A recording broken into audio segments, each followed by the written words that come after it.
Hey, hi everyone, this is Puneet Harplani and you are watching my YouTube channel Commerce Gyanshala.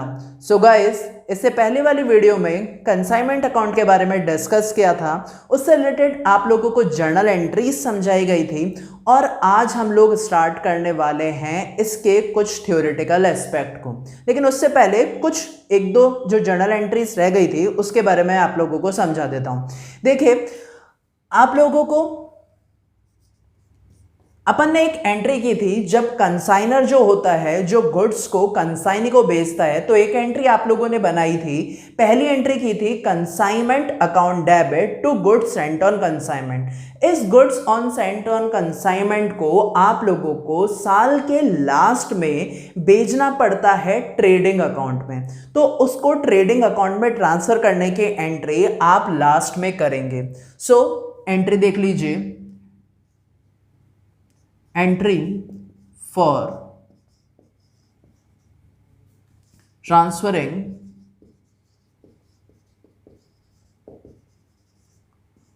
goods sent on consignment to trading account। एक तरीके से इस account को बंद कैसे करेंगे, जो आपने अकाउंट खोला है गुड्स सेंट ऑन कंसाइनमेंट, तो उसको क्या करेंगे, ट्रांसफर करेंगे ट्रेडिंग अकाउंट पे। पहले आपने एंट्री क्या की थी, आपने एंट्री की थी consignment account debit to goods sent on consignment, तो अब क्या करेंगे, goods sent on consignment account debit to trading account. Goods sent on consignment account debit to trading account. इसे कहां ट्रांसफर कर देंगे, ट्रेडिंग अकाउंट में आप लोग कर देंगे इसे ट्रांसफर। ठीक है, चलिए एक एंट्री तो इसकी बची थी। और अब देखिए, एक मैं आप लोगों को बात बताता हूं, एक एंट्री होती है एबनॉर्मल लॉस की। जी हां, एबनॉर्मल लॉस जिसे होने से रोका जा सकता था। ठीक है, नॉर्मल लॉस जिस पर आपका कोई बस नहीं, लेकिन एबनॉर्मल जिस पर आपका बस है, अगर आप प्रॉपर सेफ्टी मेजर रखते तो वो लॉस आपको नहीं होता। अच्छा, अब इस एबनॉर्मल लॉस की एंट्री होगी क्या, कौन दो लोग हैं, कंसाइनर और कंसाइनी। पहली बात तो ये कि अगर कभी एबनॉर्मल लॉस हो जाता है तो कंसाइनी अपनी बुक्स में इसे रिकॉर्ड नहीं करेगा। ये बात आप लोगों को ध्यान रखनी है। ये लॉस उसका नहीं है। अरे लॉस किसका है, ये लॉस है कंसाइनर का। अब इसकी एंट्री होनी क्या चाहिए, अक्सर बच्चों को इसमें बहुत डाउट होता है कि ये जो एंट्री बनती है ये आखिर एंट्री बनी क्यों। Entry for abnormal loss. अच्छा, ओनली किसके बुक्स में होगी, कंसाइनर के। कंसाइनर के बुक्स में ये एंट्री नहीं होगी। एंट्री होगी क्या, एंट्री होगी abnormal loss account debit to consignment account. अब आप लोग कहोगे सर ये क्या एंट्री लिख दी आपने कहा था, हमें बताया था, हमने वीडियो देखी थी आपने तो हमको बताया था कि अगर एक्सपेंस आए तो उसकी जगह आप वर्ड लिखोगे कंसाइनमेंट अकाउंट। तो आपने तो एबनॉर्मल लॉस दिखा दिया, आपने तो कंसाइनमेंट अकाउंट दिखाया ही नहीं। देखिए, एबनॉर्मल लॉस को आप लोग कंसाइनमेंट अकाउंट में नहीं दिखाएंगे। अच्छा, क्या रीजन है इसके पीछे, भाई अगर आप लोग इस एबनॉर्मल लॉस को ट्रांसफर करके P&L अकाउंट में दिखाने वाले हैं, क्यों हम एबनॉर्मल लॉस क्यों लिख रहे हैं, हम लोग कंसाइनमेंट अकाउंट यहां पर क्यों नहीं लिख रहे हैं। एक छोटी सी बात समझना, अगर तो आप यहां पर कंसाइनमेंट अकाउंट लिख दोगे, अगर आप इसमें कंसाइनमेंट अकाउंट लिख दोगे तो आपका, मैं एक आपको एग्जांपल दे देता हूं। देखिए, आप लोग है ना ऐसे ट्रेडिंग अकाउंट बनाते हो, ठीक है, तो यहां पर ये आपकी कॉस्ट वगैरह आती है। ठीक है, तो मान लीजिए आपकी ये कॉस्ट जो है, कॉस्ट ये आपकी है 1 लाख। ठीक है, यहाँ पर आप लोगों की जो सेल्स है वो है मान लीजिए 90,000 रुपीज़, ठीक है। अच्छा, अब यहाँ पर आपका ये क्लोजिंग स्टॉक पड़ा है वो है 80,000 रुपीज़ का, ठीक है। 1,00,000 रुपए की आपकी उसकी कॉस्ट आई थी, कॉस्ट एक्सपेंस मिला करके सेल्स आपकी हुई 90,000 की और क्लोजिंग स्टॉक आप लोगों का जो था वो था 80,000 का। तो आपको लगेगा बहुत बढ़िया साहब, हम लोगों का ये जो है ये 70,000 का जो हो रहा है हमको हो रहा है प्रॉफिट, ठीक है, ये 70,000 का प्रॉफिट हो रहा है। अच्छा, अब क्या होगा, अगर आप लोगों को एबनॉर्मल लॉस हो जाता है, अगर आप लोगों को एबनॉर्मल लॉस हो जाता है तो यानी कि ये जो क्लोजिंग स्टॉक है वो यहां से आपका हट जाएगा, ये क्लोजिंग स्टॉक जो है वो आपका हट जाएगा, रहेगा ही नहीं, आपको लॉस हो गया तो। अच्छा, अब इस केस में क्या हुआ, इस केस में हुआ ये कि अब आप लोग जब इस अकाउंट को बंद करेंगे तो क्या करेंगे, ये आपने लिखा 1,00,000, ये आपने लिखा 1,00,000 बंद करने के लिए और यहां पर आपने डाल दिया लॉस 10,000 का। अब जब कंसाइनर इसको देखेगा तो वो सोचेगा यार ये तो जो कंसाइनमेंट है, मान लो ये दिल्ली का कंसाइनमेंट था, उसने ये दिल्ली का अकाउंट देखा तो उसको लगा यहां को तो बेचने से क्या होता है, लॉस होता है। अरे भाई, एबनॉर्मल लॉस हुआ था, ये तो जो था वो एबनॉर्मल लॉस था, अदरवाइज तो हमको 70,000 रुपीज का क्या होता, प्रॉफिट ही होता। अब अगर कंसाइनर इस बेसिस पे जज करने लग जाए कि यार यहां बेचने तो लॉस होता है, तो क्या ये एबनॉर्मल लॉस हर बार होगा क्या? अरे भाई, एबनॉर्मल लॉस का मतलब है मान लो कि आग लग गई, तो क्या हर बार वहां जो कंसाइनमेंट बेचा है वहां आग लगेगी क्या? अरे भाई, अगर तुम बेचोगे ना अगली बार तो तुम 70,000 का प्रॉफिट कमाओगे, तो इसलिए ये अकाउंट कंसाइनमेंट से डील नहीं करेंगे। अब एक बात बताओ, अब ये कंसाइनमेंट अकाउंट है मेरा, इस एबनॉर्मल लॉस को इसलिए मैं एबनॉर्मल लॉस के नाम से शो कर रहा हूं ताकि मैं यहां पर ये चीज दिखा सकूं कि मेरा प्रॉफिट आया है। अब सर ये वाली एंट्री फिर भी कैसे हुई, ये टू कंसाइनमेंट अकाउंट क्यों आया? अब एक चीज समझना, जब भी आप लोग 11th में जाइए, आप लोगों ने जर्नल टॉपिक डिस्कस किया था, वहां पर क्या था, वहां पर आपने एक चीज समझी थी, अगर आप लोगों का माल आग से जल जाता है तो आप एंट्री क्या करते थे, आप एंट्री करते थे goods loss by fire account debit to purchase account, ठीक है, goods loss by fire account debit to purchase account. अब यहां पर क्या हुआ है, यहां पर आपका नुकसान हो गया, यहां पर क्या हुआ, आपका नुकसान हो गया, तो नुकसान हुआ उसके कारण माल गया, तो आप लोग क्या करोगे, abnormal loss account debit to purchase, तो परचेज की जगह यहां क्या वर्ड यूज कर रहे हैं, कंसाइनमेंट, इसलिए क्या एंट्री बनी, abnormal loss account debit to purchase account. क्या एंट्री बनी, abnormal loss account debit to consignment account. Consignment समझ में?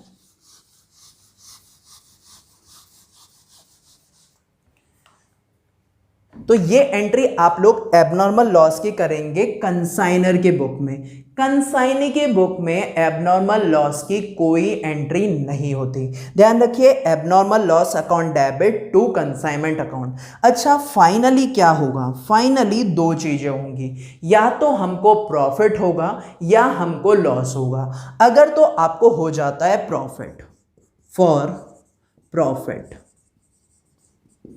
अगर आपको प्रॉफिट हो जाता है तो आप क्या एंट्री करेंगे, प्रॉफिट, यानी कि आपका क्रेडिट बैलेंस बचेगा, तो आप एंट्री करेंगे कंसाइनमेंट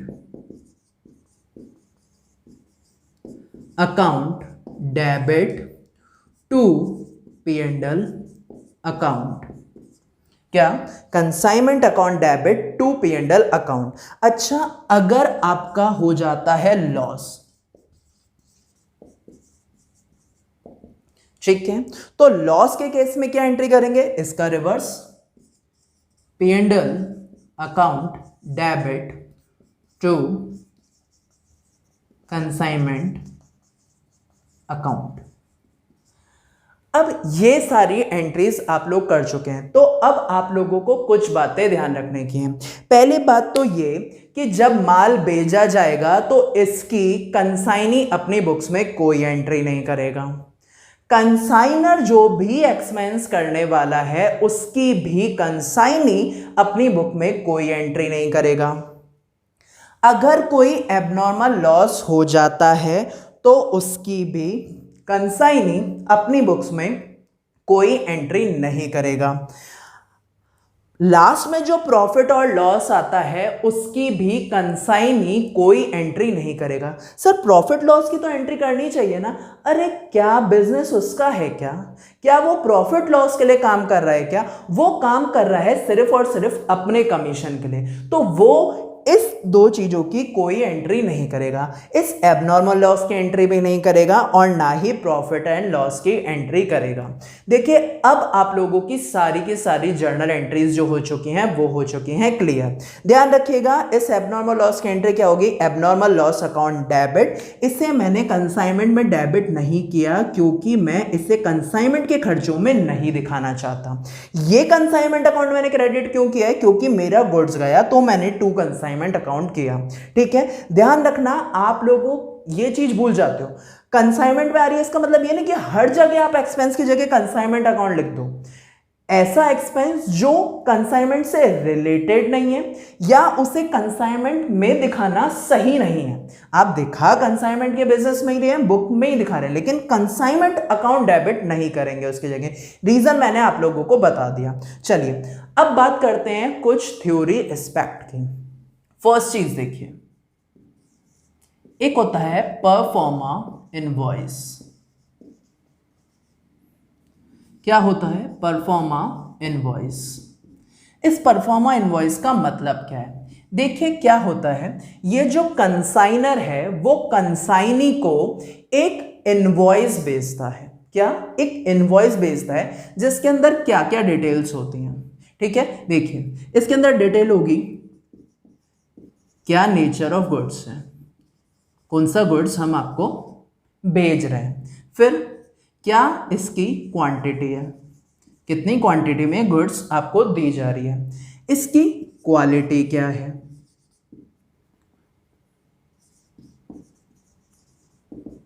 ठीक है, और क्या, और एक चीज लिखी हुई कि आप मैक्सिमम इसे कितने प्राइस पर बेच सकते हो, मैक्सिमम प्राइस ऑफ सेल्स। ठीक है, कितनी प्राइस रख सकते हो सेल्स की। कौन बेच रहा है? बेच रहा है ये कंसाइनर। किसको भेजेगा? कंसाइनी को। ठीक है, यानी कि अगर मैं नॉर्मल बात करूं तो a invoice is sent by consignor to consignee in which he mention nature of goods, quantity, quality of goods and maximum price of sales। इस इनवॉइस का मतलब ये नहीं है कि उसको इतने कोई पैसे बेचने, ये सिर्फ एक डिटेल दे रहा है सामने वाले को कि हमने जो गुड्स बेचा है उसकी नेचर क्या है, कितनी क्वांटिटी में बेच रहे हो, क्या उसकी क्वालिटी है, आप मैक्सिमम बाजार में उस चीज को कितने पे बेच सकते हैं। ठीक है, क्या बोलते हैं उसे? Proforma invoice. चलिए दूसरी बात करते हैं। अब इसने जैसे इसको एक इनवॉइस भेजी, वहां से भी कुछ ना कुछ तो आएगा, वो भी बताएगा कि साहब मैंने आपका कितना माल बेचा। तो एक होती है अकाउंट सेल्स, अकाउंट सेल्स। ठीक है, ये एक स्टेटमेंट है जो कंसाइनी बेचता है कंसाइनर को। कौन बेचता है? कंसाइनी बेचता है कंसाइनर को। ठीक है, इसके अंदर क्या डिटेल्स होती हैं? इसके अंदर ये डिटेल्स होती हैं कि मैंने यानी कि कंसाइनी ने कितना सामान बेच दिया, कितना मेरे पास पड़ा है, किस प्राइस पर मैंने वो बेचा, मेरा कमीशन कितना बनता है, मैंने खर्चे कितने किए, अब जो अमाउंट ड्यू रह गई है वो कितनी रह गई है। ठीक है, तो ये क्या है? ये है स्टेटमेंट जो पीरियोडिकल इंटरवल पे भेजा जाता है। भाई ये उनकी म्यूचुअल अंडरस्टैंडिंग है कि वो कब भेज रहा है, बिल्कुल लास्ट में भेज रहा है, पहले भेज रहा है। ठीक है, स्टेटमेंट है जो पीरियोडिकल इंटरवल पे कौन भेजता है? ये भेजता है कंसाइनी। किसको भेजता है? कंसाइनर को। ठीक है, अच्छा डिटेल क्या क्या होती है? इसके अंदर डिटेल होती है ये, ठीक है। गुड्स सोल्ड, कितना गुड्स बेचा, ठीक है। Price of goods sold, price of sales, कितने पे बेचा, ठीक है। एक्सपेंस जो किसने इंकर किए, एक्सपेंस जो इंकर किए कंसाइनी ने, एक्सपेंस इंकर्ड बाय कंसाइनी। अच्छा, इसके अलावा और क्या, गुड्स सोल्ड हो गई, प्राइस ऑफ सेल, एक्सपेंस कितने इंकर किए, मेरा कमीशन कितना बनता है, कमीशन ड्यू, ठीक है। अच्छा, हो सकता है इसने कुछ अमाउंट पहले ही भेज रखी है उसको एडवांस में, ठीक है। तो अब फाइनल पेमेंट लेना है या देना है, ठीक है। फाइनल अमाउंट ड्यू, ठीक है। कितनी फाइनल अमाउंट ड्यू रह गई है, ठीक है। तो ये जो चीजें, एक होता है परफॉर्मा इनवाइस, वो कौन बेचता है, कंसाइनर कंसाइनी को। क्या क्या डिटेल्स होती है, नेचर ऑफ गुड्स होता है, क्वांटिटी होती है, क्वालिटी होती है, कितने प्राइस पर आप बेच सकते हो, इसके अलावा एटसेट्रा लिख लिया करो कोई और भी बातें हो तो, ठीक है। अकाउंट सेल्स क्या है, एक स्टेटमेंट है, कैसा, पीरियडिकल इंटरवल पे भेजा जाने वाला। कौन बेचता है, कंसाइनी। किसको बेचता है, कंसाइनर को। क्या क्या चीजें होती हैं भाई, कितना माल बेचा, क्या प्राइस पे बेचा, मैंने कंसाइनी ने कौन कौन से एक्सपेंस किए थे, कितना कमीशन है, और फाइनल अमाउंट कितनी ड्यू रह गई, ठीक है। चलिए, ये चीजें आप लोग नोट कर लीजिएगा, इसका स्क्रीनशॉट ले लीजिए, लिख लीजिए, जैसे आपको ठीक लगे वैसे कर लीजिए। अभी इसको मिटाने वाला हूं मैं।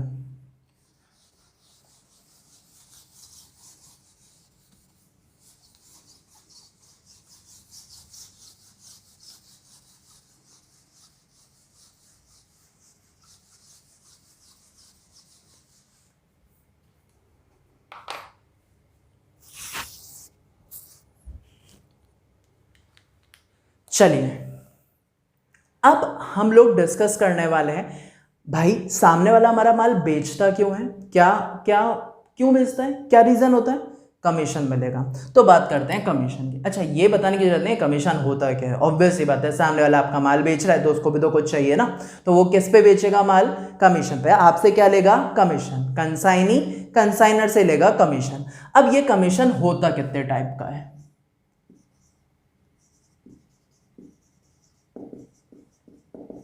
कमीशन, ठीक है। कौन देने वाला है, कंसाइनर देने वाला है, किसको, कंसाइनी को, ठीक है। एक होता है डेल क्रेडिटर कमीशन, कौन सा, डेल क्रेडिटर कमीशन। अब देखना, अच्छा एक बात समझना, ये जो कंसाइनी है वो मेरा माल बेच रहा है। अगर सामने वाले ने मान लो कि इसने माल जो है वो क्रेडिट पे बेचा है, क्रेडिट पे मुझसे पूछ के बेचेगा। मैंने कहा है कि भाई पैसे में ही बेचना, कैश में ही बेचना, लेकिन उसको बेचना है तो वो पहले मुझसे पूछेगा। बाई चांस पैसा रिकवर नहीं हुआ तो ये लॉस किसका, उसका या मेरा, मेरा। मालिक कौन है, मैं हूं, वो सिर्फ मेरे बिहाफ पे बेच रहा है, तो मुझे क्या हो सकता है, बैड डेब्ट्स हो सकता है। अच्छा एक बात सुनना, मैं पुनीत हरपलानी, मैं जयपुर में रह रहा हूं, मैंने दिल्ली में किसी को माल भेजा कि साहब आप इस माल को बेच दो, ठीक है।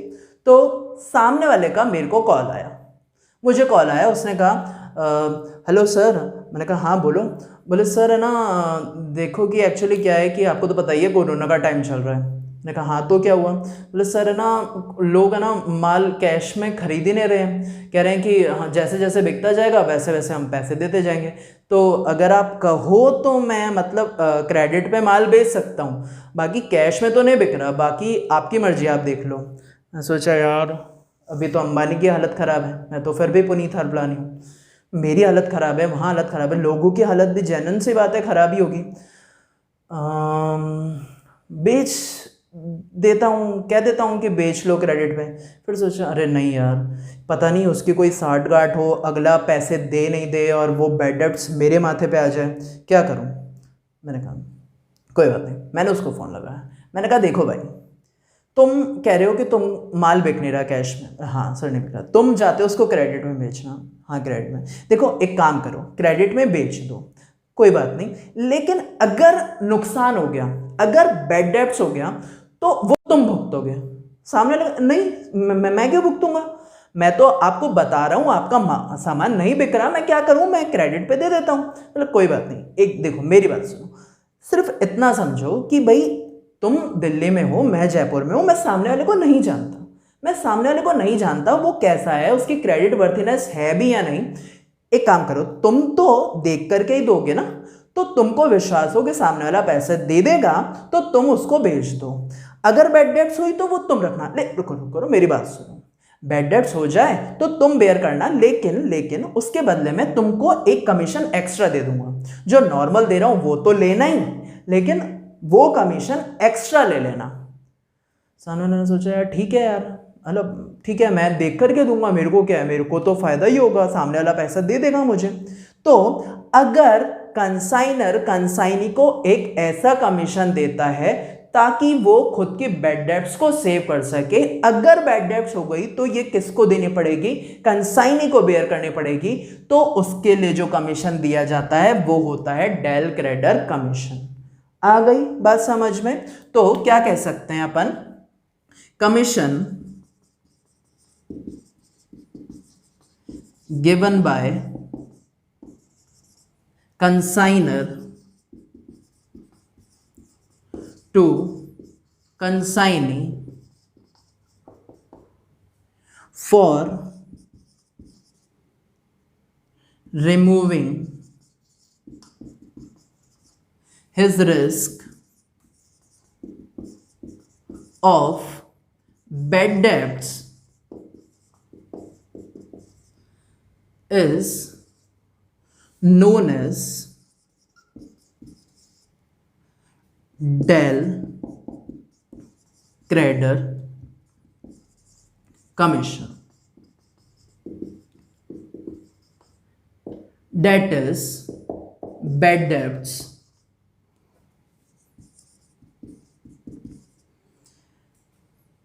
इफ एनी, मतलब अगर बाई चांस हो जाए, will be bear by consignee. अच्छा, अब आप लोगों को जब ये बोला जाता है तो आपके माइंड में एक छोटा सा डाउट आता है, सर इसका मतलब, अच्छा ये तो समझ में आया कि जो कमीशन मिल रहा है उसके अलावा एक्स्ट्रा कमीशन मिल जाएगा, ये मतलब डेटर के कारण दे रहे हैं तो इसका मतलब ये क्रेडिट सेल्स पे मिलना चाहिए। ऐसा बिल्कुल भी नहीं है, ये कमीशन भी जो दिया जाएगा वो टोटल सेल्स पर ही दिया जाएगा, until and unless specifically mention हो कि नहीं आपको ये क्रेडिट सेल्स पे देना है, तो आप उसको क्रेडिट सेल्स पे दो, अदरवाइज आप लोग उसे किस पे दोगे, टोटल सेल्स पे दोगे। ठीक है, यहां पर नोट करके इस बात को लिख लीजिए, ठीक है, it is given on total sales until question specifically state for credit sales। ठीक है, अगर क्वेश्चन में लिखा है कि क्रेडिट सेल्स पे तो क्रेडिट सेल्स पर, अदरवाइज पूरी सेल्स पर ही देना है। जैसे मान लो कि 1 लाख सेल्स है, बोला 10% तो आपका नॉर्मल कमीशन है और 5% जो है आपका डेल क्रेडर कमीशन है, तो उसको कितना मिलेगा, उसको 10,000 और वो 5,000 मिलेगा। आ गई बात समझ में? इस तरीके से तो एक आपका हो गया डेल क्रेडर कमीशन। अच्छा, एक कमीशन और होता है, क्या होता है मैं बता देता हूं।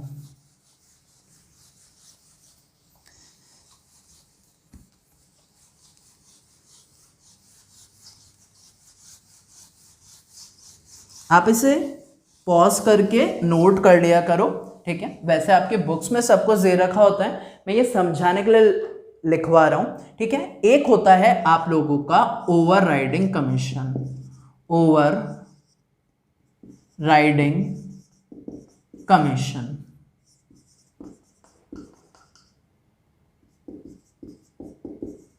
अच्छा, इस ओवरराइडिंग कमीशन को समझेंगे क्या होता है। ठीक है भाई, मैं सामने वाले को बोलता हूं कि आप जो है मेरा माल ये जो 100 रुपए का है उसे 120 में बेचना, उसे क्या करना 120 में बेच देना। उसने कहा ठीक है साहब, लेकिन उसने मुझे एक बात बताई, देखो ठीक है सर आप तो जितना कह रहे हैं मैं उतने में बेच दूंगा, पर है ना इसकी ना यहाँ पर डिमांड बहुत ज़्यादा है, यहाँ पर डिमांड बहुत ज़्यादा है और अपना जो प्रोडक्ट है वो बहुत अच्छा है, तो आप कहें तो मैं उसे ज़्यादा में भी बेच सकता हूँ। लेकिन सामने वाला ये इनिशिएटिव क्यों लेगा भाई? मैं अगर उसको 5% कमीशन 120 पे बेचने पे दे रहा हूँ, वो 150 पे बेचेगा, मुझे 5% देना है, तो वो बोलेगा ही क्यों? वो कहेगा ठीक है 120 में चलने दो।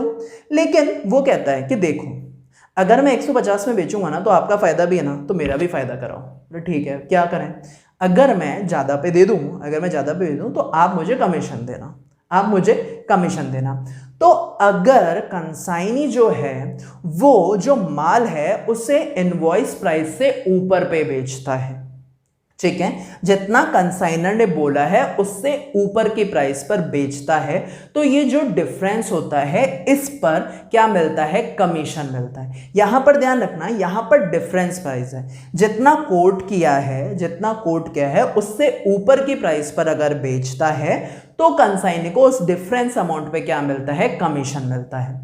आ गई बात समझ में? जैसे मैंने बोला 100 रुपए पे 120 पे बेच देना, तो उसने 150 पे बेचा, तो इस 30 रुपए पर जितना भी मैंने बोला 10%, 2%, 5% वो कमीशन उसको मिल जाएगा। ठीक है, so this commission is given by consignor to consignee when he sold goods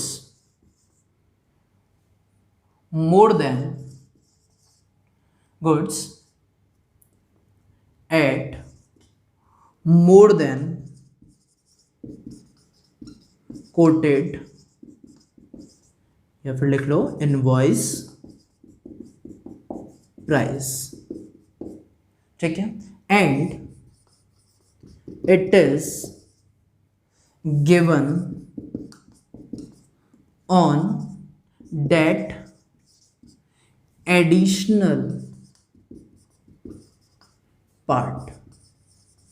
ठीक है, ये क्या दिया जाता है, उस एडिशनल पार्ट पे दिया जाता है। भाई जैसे 1000 का गुड्स था, हमने बोला आप उसे कितने पे बेचना, 1200 में बेचना, उसने कितने पे बेचा, 1500 पे, तो जो 300 है उस पे उसे कमीशन मिल जाएगा। आ गई बात समझ में? तो मैंने आप लोगों को आज कुछ एंट्रीज करना समझाया, उसके अलावा थ्योरेटिकल एस्पेक्ट समझाए।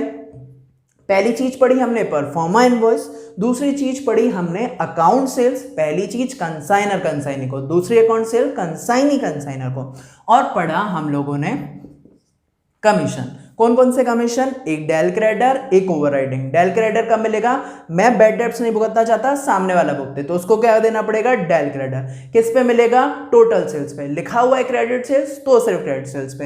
ये ओवरराइडिंग कब, अगर सामने वाला कोटेड प्राइस से, इनवॉइस प्राइस से ज्यादा पर उसको बेचता है तो क्या मिलेगा, उसको कमीशन मिलेगा। कौन सी वैल्यू पे, डिफरेंस वाली अमाउंट पे।